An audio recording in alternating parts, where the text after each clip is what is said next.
দেখো বন্ধুরা, কিচ্ছু দেখা যাচ্ছে না। এখন সকাল 9টা, তারপরেও এরকম সিচুয়েশন গ্রামে। আর আমরা এখন যাচ্ছি খেজুরের গুড় আর পাটালি নিয়ে আসতে। চলো তোমাদের পুরো ফুল ভিডিওটা তোমাদের সাথে শেয়ার করবো অবশ্যই। দেখো গ্রামের পথ ধরে যাচ্ছি আমরা, কাঁচা রাস্তা যদিও। এদিকে দেখে এলাম আমাদের নিউ টাউনের রোদ উঠে গেছে, কিন্তু এখানের সিচুয়েশন দেখো, কিছুই দেখা যাচ্ছে না। ফোনে মেবি একটু ক্লিন আসছে হয়তো, কিন্তু আমরা মানে গাড়ি চালাচ্ছি, সামনের কোনো রাস্তা ঠিকভাবে সেভাবে দেখা যাচ্ছে না, একটুকুনি দেখা যাচ্ছে। দেখো এটা একটা খাল, কিন্তু খালটা বোঝা যাচ্ছে না যে ওটা খাল। আর এইদিকে দেখো,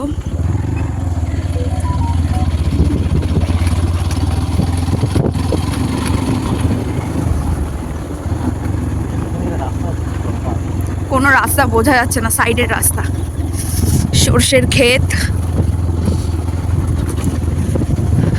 এখন আমাদেরকে অনেকটাই দূরে যেতে হবে। চলো, পুরোটা তো আর ভিডিও করলে বোরিং লাগবে, ডিরেক্ট ওখানে গিয়ে তোমাদের দেখাচ্ছি। ওরে বাপরে, আর কিছু দেখাই যাচ্ছে না, আর কিচ্ছু দেখতে পাবে না। তোমরা কি দেখতে পাচ্ছ মাঠে অনেক বক দেখা যাচ্ছে, কিন্তু একদম অল্প পরিমাণ। এ বাবা, দেখো সামনেটা দেখো একবার, কি মারাত্মক লাগছে। আমি তো ভাবতেই পারিনি, আমি ভেবেছিলাম আরও ভোরবেলায় আসবো। ভোরবেলা তাহলে কি সিচুয়েশন ছিল এখানে? এই সকাল 9টার সময় যদি এরকম সিচুয়েশন থাকে গ্রামে, তাহলে ভোরবেলা তো মারাত্মক ঠান্ডা ছিল বোধহয়। একটু গাড়িটা দেখে চালিও, না হলে পড়ে যাবো পেছন থেকে, আমি ধরে নেই।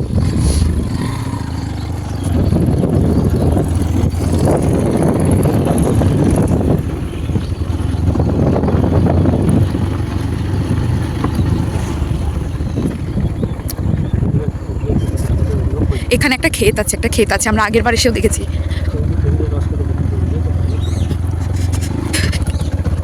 পেঁয়াজ কলি, ব্রোকলি, বেগুন, আলু, অনেক কিছু চাষ করেছে এরা।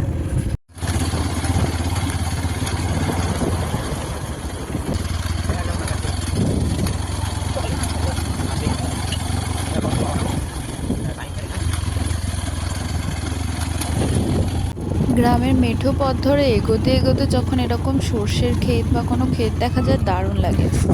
সামনে জনবসতি এখনো আছে, ফাঁকা জায়গা এখনো পর্যন্ত আসেনি। বাপরে, রাস্তা ভীষণ খারাপ।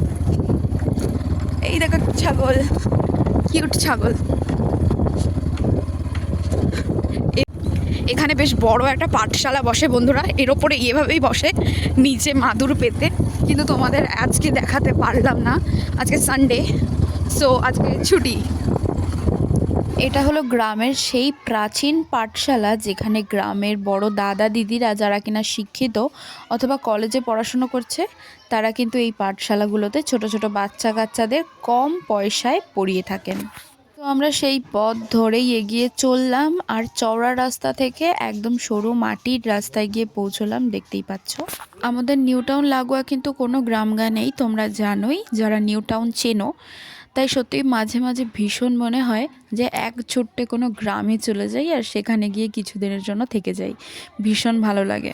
আসলে সময়ের অভাবে সেভাবে গ্রাম ঘুরতে যাওয়া হচ্ছে না, তাই মাঝে মাঝেই আমরা এভাবে বাইক নিয়ে একটু হাতে সময় নিয়ে 1 ঘন্টার জন্য এই গ্রামটায় চলে যাই। জায়গাটা এত সুন্দর, ধারণা করতে পারবে না, কারণ আশেপাশে ফুলকপি, বাঁধাকপি, বিভিন্ন চাষ। তো যেখানে আসার জন্য আমরা বেরিয়েছিলাম সেখানে কিন্তু চলে এসেছি। আওয়ার ডেস্টিনেশন, সেটা হলো খেজুরের রস, খেজুরের গুড় আর পাটালি কিনতে এসেছি। দেখো পাটালিটা কি সুন্দর, 200 টাকা কেজি দরে এই পাটালি খেতে মোমের মতন গলে যাচ্ছে মুখে দিলে, এত দারুণ খেতে। খেজুরের গুড়টা খেয়ে সুদেব বলছে ভীষণ সুন্দর, এটা তো নিতেই হবে। আমরা নিয়ে নিলাম 1 কেজি খেজুর পাটালি, আর নিয়ে নিলাম 1 কেজি খেজুরের গুড়, আর সাথে নিয়ে নিলাম পুরো 1 লিটার খেজুরের রস বোতলে করে নিয়ে এসেছি। যখনই মন চাইবে বের করে খাবো। অ্যাকচুয়ালি খেজুরের রস খেতে আমার সেরকম ভালো লাগে না, কেমন একটা বিড়ি বিড়ি গন্ধ আসে, ঠিক আছে, যেটা আমার একদম পছন্দ না। কিন্তু খেজুরের রস আর পাটালি গুড় দুটোই পিঠে বানানোর জন্য আমার কাজে লাগবে, তাই আমি কিনে এনেছি। জানোই সামনে আমাদের পৌষ পার্বণ, পিঠের উৎসব চলে আসছে, তাই এটা তো খেতেই হবে। আর কাকু আমাদেরকে খুশি হয়ে 1 গ্লাস ফ্রিতে খেজুরের রস খাইয়েছে। আর গ্রামের সব জিনিস একটু খাঁটি হয়, তো আমি তোমাদের দেখিয়ে দিচ্ছি কিভাবে জাল দিয়ে তারা গুড় তৈরি করে। দেখো ঠিক এভাবে দোকান থেকে গুড় কিনে আনা বা বিশ্ব বাংলার কাছ থেকে গুড় কিনে আনা এগুলো তো জাস্ট কমন হয়ে গেছে আজকাল, কিন্তু খাঁটি জিনিস কিনে আনার একটা মজা বা খাঁটি জিনিস খাওয়ার যে টেস্ট সেটা শুধুমাত্র গ্রামে ছাড়া কোথাও পাবে না।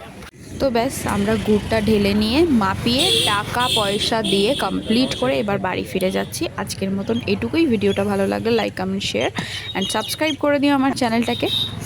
আর পৌষ পার্বণ উপলক্ষে কী কী পিঠের রেসিপি দেখতে চাও আমাকে কিন্তু কমেন্ট বক্সে অবশ্যই জানিও। আমি তো অবশ্যই যে পিঠেরগুলো ভালোবাসি সেগুলো রেসিপি দেওয়ার চেষ্টা করব। বড় ব্যাপার হচ্ছে যেহেতু একা হাতে নিজেই তৈরি করতে হবে আমাকে পিঠে, তাই হয়তো খুব বেশি পিঠে আমি তৈরি করতে পারবো না, তবে যেটা ভালো খাই সেটা অবভিয়াসলি বানাবার চেষ্টা আমি করবই। আরে বাবা, সাবস্ক্রাইব করে দিতে বললাম বলে তোমরা ভিডিও অফ করে চলে যাচ্ছ কেন? এখনও তো ভিডিওটা বাকি আছে। কাকু আমাদের ফ্রিতে খেজুরের রস খাওয়াতে খাওয়াতে বলছে এই রকম খেজুরের রস কিন্তু কোথাও পাবে না, কারণ আমাদের খেজুরের হাঁড়ি প্রায় খেজুর গাছেই ঝোলে 4 দিন। এবার আমি ভাবলাম এ বাবা তাহলে তো বাসি হয়ে যায়। এবার উনি বললেন যে না, এটাতে বাসি হয় না, ওদের ওখানে গেলেও টাটকাই নামিয়ে এটাতে দেয়। খেতে বেশি ভালো লাগে, অনেক দিন ধরে খেজুরের রসটা জমা হয়। এবার ব্যাপার হচ্ছে আমি যেটা বুঝলাম যে ওনারা যেহেতু গ্রাম গায়ে খেজুরের রস বিক্রি করেন, ওনাদের সেলটাও একটু কম। প্লাস্টিকটা হলে এমনি গন্ধ দিলে